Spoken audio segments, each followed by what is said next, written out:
நாட்டின் தேசிய மற்றும் மாகாண பாடசாலைகளில் நிலவும் சிங்கள, தமிழ் மற்றும் ஆங்கில மொழி மூலமான ஆசிரியர் வெற்றிடங்களுக்கு அரச சேவையிலுள்ள பட்டதாரிகளை இலங்கை ஆசிரியர் சேவைக்கு சேர்த்து கொள்வதற்கான போட்டிப் பரீட்சை 2023. இந்த போட்டிப் பரீட்சைக்கான அப்ளிகேஷன்ஸ் உங்களுக்கு தெரியும், ஆன்லைன் மூலம் மட்டுமே முன்வைக்கப்படும். இந்த அப்ளிகேஷனை சப்மிட் பண்ணுறதுக்காக www.donuts.lk என்று சொல்லப்படுகின்ற இலங்கை பரீட்சை திணைக்களத்தில் வெப்சைட்டுக்குள்ளே நீங்கள் லொக் ஆகிக்கொள்ளுங்க. அதில் தமிழ் மொழி மூலத்தில் ஆன்லைன் விண்ணப்பங்கள் ஆட்சேர்ப்பு அல்லது ஆங்கிலத்தில் ஆன்லைன் அப்ளிகேஷன்ஸ் ரெக்ரூட்மெண்ட் அப்படின்னு சொல்லி ஒரு ஐக்கன் ஒன்று காணப்படும். அந்த ஐக்கனை நீங்கள் கிளிக் பண்ணிங்கன்னு சொன்னால் இந்த மாதிரியான ஒரு ஸ்க்ரீனை தரும். ஆன்லைன் அப்ளிகேஷன் காலிங் சிஸ்டம், அதில் அப்ளை ஃபார் எக்ஸாம்ஸ் என்ற ஐக்கன் நீங்கள் கிளிக் பண்ணிங்கன்னு சொன்னால் உங்களுக்கு இந்த மாதிரியான ஒரு ஸ்க்ரீன் வரும். அதில் எக்ஸாம் நேம்ன்றது கீழே நீங்கள் எந்த எக்ஸாமுக்கு அப்ளை பண்ணுறீங்கன்றது காட்டப்படும். அதில் உங்களுக்கு செக் பண்ணி கொள்ளையிலும். அதே நேரம் எக்ஸாம் ஃபீ எவ்வளோன்னு சொல்லி எவ்வளோ கட்டணம் செலுத்தப்பட வேண்டும் அப்படின்றத விவரங்கள் இருக்குது. அதே நேரம் இந்த எக்ஸாமோட ஸ்டார்ட் டேட், எண்ட் டேட், அதாவது ஆரம்ப திகதியும் முடிவு திகதியும் அதில் காட்டப்பட்டிருக்கிறது. அதில் வலது பக்கத்தில் எக்ஷன்ஸ்ன்றது கீழே காட்டப்பட்டுள்ளது. Gazette instructions apply. அந்த கெசட் என்றதை கிளிக் பண்ணுறது மூலமாக இந்த பரீட்சை சம்பந்தமான கெசட் உங்களுக்கு டவுன்லோட் பண்ணி அதை வாசித்து கொள்ள முடியும். இன்ஸ்ட்ரக்ஷன்ஸ் அப்படின்றத கிளிக் பண்ணுறதுனூடாக நீங்கள் அதுக்குரிய இன்ஸ்ட்ரக்ஷன்ஸ், அதாவது இந்த ஆன்லைன் அப்ளிகேஷனை எப்படி ஃபில் பண்ண போகிறீங்க அது சம்பந்தமான அறிவுறுத்தல்கள் அதில் காணப்படும். அதே நேரம் அப்ளை என்றதை கிளிக் பண்ணிங்கன்னு சொன்னால் உங்களுக்கு இந்த அப்ளிகேஷனை ஃபில் பண்ணுறதுக்கான ஃபார்ம் ஆரம்பிக்கப்படும். அதில் பார்த்தீங்கன்னு சொன்னால் ஒரு லொகின் பேஜ் ஒன்று வரும். அதில் என்ஐசி என்ற இடத்துல உங்களோட அடையாள அட்டை, அதாவது ஐடென்டி கார்டு நம்பரை கொடுத்துக்கொள்ளுங்க.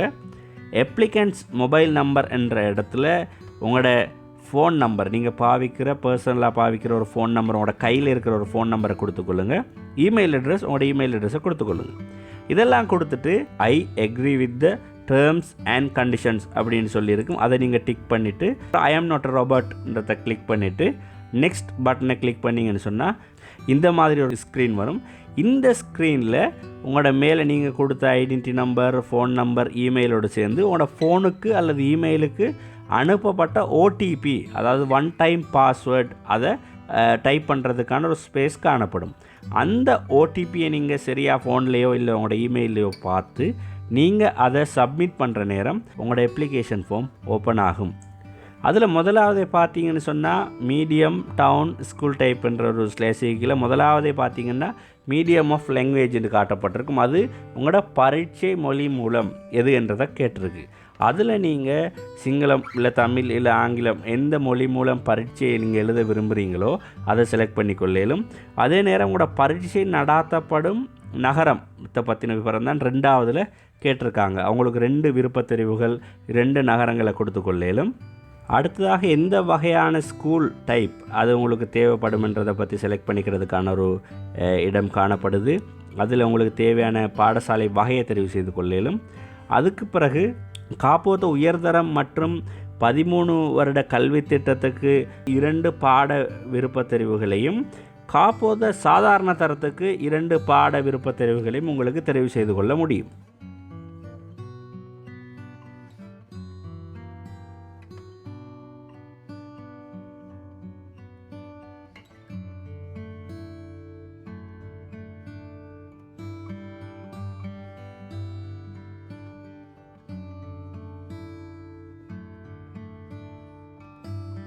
அடுத்ததாக தனிப்பட்ட தகவல்கள் சம்பந்தமான ஒரு பகுதி காணப்படுது. அதில் முதலாவதாக முழு பெயர் கேட்கப்பட்டிருக்கிறது.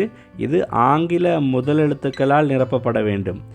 இங்கிலீஷ் பிளாக் லெட்டர்ஸால் நிரப்பப்பட வேண்டும். அதற்கடுத்ததாக நேம் வித் இனிஷியல்ஸ், அதாவது முதல் எழுத்துக்களுடனான பெயர், அதுவும் ஆங்கில முதலெழுத்துக்களால் இங்கிலீஷ் பிளாக் லெட்டர்ஸ் மூலமாகத்தான் நிரப்பப்பட வேண்டும். அதுக்கடுத்து உங்களுடைய அட்ரஸ் அதை கொடுக்கணும். அதுக்கு பிறகு நீங்கள் எந்த மாகாணத்தை தெரிவு செய்கிறீங்க அப்படின்றத அடுத்த தெரிவாக உங்களுக்கு தெரிவு செய்து கொள்ளையிலும். உங்கள் நிரந்தர வதிவிட மாகாணத்தை. அடுத்ததாக கேட்கப்பட்டிருக்கிறது, உங்கள் நிரந்தர வதிவிட மாகாணத்தில் வேகன்சி இல்லாத நேரம் நீங்கள் இன்னொரு மாகாணத்தில் வேலை செய்ய விருப்பப்படுறீங்களா அப்படின்னு சொல்லி அதை உங்களுக்கு தேவையான மாதிரி எஸ் ஓ நோ கொடுத்து கொள்ளலாம். எஸ் ஓ நோ செலக்ட் பண்ணி கொள்ளலாம். இதில் நோ டிஸ்அக்ரின்னு இருக்குது, இல்லை எஸ் எக்ரின்னு சொல்லி கூட செலக்ட் பண்ணி கொள்ளலாம்.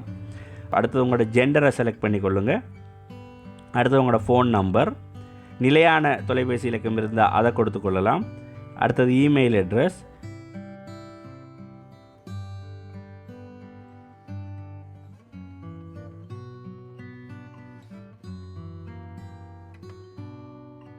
அடுத்து உங்களோட பிறந்த தேதி, விண்ணப்ப முடிவு தேதிக்கான வயது, இது போன்ற உங்களோட சுய விவரம் சம்பந்தமான சில கேள்விகள் காணப்படுது. அதுக்கடுத்ததாக உங்களோட எஜுகேஷனல் குவாலிஃபிகேஷன்ஸை கேட்குறாங்க. அதில் ஓ லெவல் எக்ஸாமினேஷனோட வருஷம், இண்டெக்ஸ் நம்பர், அது என்னென்ன பாடங்களில் என்னென்ன ரிசல்ட்ஸ் எடுத்தீங்க அப்படின்னு சொல்கிறது. பக்கத்தில் இருக்கிற ப்ளஸ் மார்க்ஸை நீங்கள் கிளிக் பண்ணுறது மூலமாக உங்களுக்கு அடுத்த பாடங்களை எட் பண்ணிக்கொள்ளும். அதுக்கு அடுத்தது ஏ லெவல் எக்ஸாமினேஷன் சம்பந்தமான விவரங்கள், அது இடம்பெற்ற வருடம், அதுலேயும் இண்டெக்ஸ் நம்பர், அதுலேயும் நீங்கள் உங்களோட பாடங்களை எட் பண்ணிக்கொள்கிறதுக்கு பக்கத்தில் இருக்கிற ப்ளஸ் மார்க்கை கிளிக் பண்ணிங்கன்னு சொன்னால் அடுத்தடுத்த பாடத்தை உங்களுக்கு எட் பண்ணி கொள்ள இயலும். அதுக்கடுத்தது உங்களோட உயர்கல்வி சம்பந்தமான தகைமைகளை கேட்டிருக்கிறாங்க. அதில் நீங்கள் எந்த டிகிரி, எந்த பட்டத்தை பெற்றிருக்கிறீங்க, உங்களோட பட்டம் பெற்ற நிறுவனத்தோட பெயர் என்ன, அதாவது யூனிவர்சிட்டியோட பெயர் என்ன, அந்த பட்டம் செல்லுபடியாகும் திகதி, அந்த டிகிரியில் உள்ள சப்ஜெக்ட்ஸ் பற்றின டீட்டெயில்ஸ் கேட்டிருக்கிறாங்க. அந்த டிகிரி எந்த மீடியத்தில் நடந்திருக்கு அப்படின்றதையும் கேட்டிருக்கிறாங்க.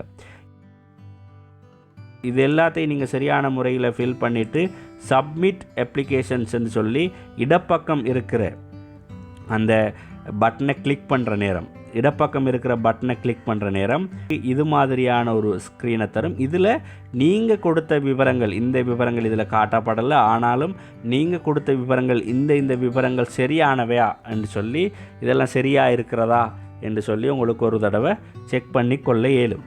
அதை செக் பண்ணிவிட்டு இந்த விவரங்கள் எல்லாம் சரியாக இருக்கிறது அப்படின்னு சொல்லி நீங்கள் உறுதிப்படுத்தி கொண்டால் உங்களுக்கு இவற்றையெல்லாம் நான் உறுதிப்படுத்துகிறேன் அப்படின்னு சொல்லி ப்ரொசீட் டு பேமெண்ட் அப்படின்னு சொல்லி பணம் செலுத்துவதற்கு நான் முன்னோக்கி செல்கிறேன் அப்படின்னு சொல்லி அந்த ஐக்கனை நீங்கள், அந்த பட்டனை நீங்கள் கிளிக் பண்ணிங்கன்னு சொன்னால் உங்களோட பணம் செலுத்துறது சம்பந்தமான விவரங்கள் அங்கே காட்டப்பட்டிருக்கும். அதாவது எக்ஸாம் நேம், அதாவது பரீட்சையின் பெயர், அந்த பெயரை மீள பரிசீலனை செய்து கொள்ளலாம்.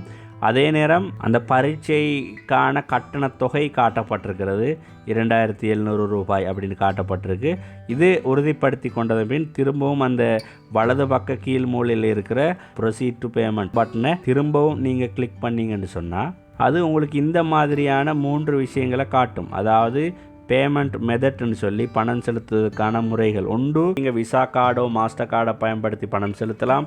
இல்லை நீங்கள் ஒரு போஸ்ட் ஆஃபீஸுக்கு போய் அங்கே இந்த எக்ஸாமுக்காக இந்த கட்டணத்தை செலுத்துகிறேன் அப்படின்னு சொல்லி ஒரு கட்டணத்தை செலுத்தி ஒரு பற்றுச்சீட்டை பெற்று கொண்டு வரலாம். அல்லது பே வித் பிஓசி அப்படின்னு சொல்லி பிஓசி மூலமாக நீங்கள் பணத்தை செலுத்தலாம். அந்த பணத்தை எந்த தெரிவு உங்களுக்கு பொருத்தமாக இருக்கிறதோ அதை கிளிக் பண்ணி ப்ரொசீட் அப்படின்னு சொல்கிற பட்டனை கிளிக் பண்ணி கொள்ளுங்க. எஸ், இதோட நம்ம பணம் செலுத்துகிற விஷயம் முடிஞ்சது. இந்த பணம் செலுத்தினதுக்கு அப்புறம் உங்களுக்கு ஒரு ரெஃபரன்ஸ் நம்பர் கிடைக்கும். இந்த ரெஃபரன்ஸ் நம்பரை நீங்கள் சேவ் பண்ணி வச்சுக்கொள்ளுங்க. ஆனால் உங்களோட இமெயிலுக்கும் இதே ரெஃபரன்ஸ் நம்பர் அனுப்பப்பட்டிருக்கும். இந்த ஸ்க்ரீனில் தெரிகிற டவுன்லோட் மை அப்ளிகேஷன் என்று சொல்கிற பட்டனை கிளிக் பண்ணுறதுனூடாக உங்களுக்கு உங்களுடைய அப்ளிகேஷனை, ஃபில் பண்ணின அப்ளிகேஷனை டவுன்லோட் பண்ணி கொள்ளையிலும். அந்த டவுன்லோட் பண்ண அப்ளிகேஷனை உங்களோட நிறுவன பிரதானி ஊடாக தபால் மூலமாக கெசட்டில் குறிக்கப்பட்டிருக்கிற அட்ரஸுக்கு நீங்கள் அனுப்பி வைக்க வேண்டும். இதோட நாங்கள் இந்த ஆன்லைன் அப்ளிகேஷன் எப்படி ஃபில் பண்ணுறன்றதை பற்றி பார்த்தோம். அடுத்த வீடியோவில் நாங்கள் பாடங்களும் தகமைகளும் சம்பந்தமான ஒரு விளக்கத்தை பார்ப்போம். தொடர்ந்து எங்களோட யூடியூப் சேனலில் இணைஞ்சிருங்க. ஆசிரியர் சேவை போட்டி பரீட்சை சம்பந்தமான பொது உளச்சார்பு, பொதறிவு, கல்விசார் பொதறிவு போன்ற விடயங்களை தொடர்ந்தும் இந்த சேனலில் நாங்கள் கலந்துரையாட காத்திருக்கிறோம். ஆகவே இந்த சேனலை சப்ஸ்கிரைப் பண்ணாதவங்க பண்ணிக்கொள்ளுங்கள். இந்த வீடியோவை ஷேர் பண்ணுங்கள். நன்றி.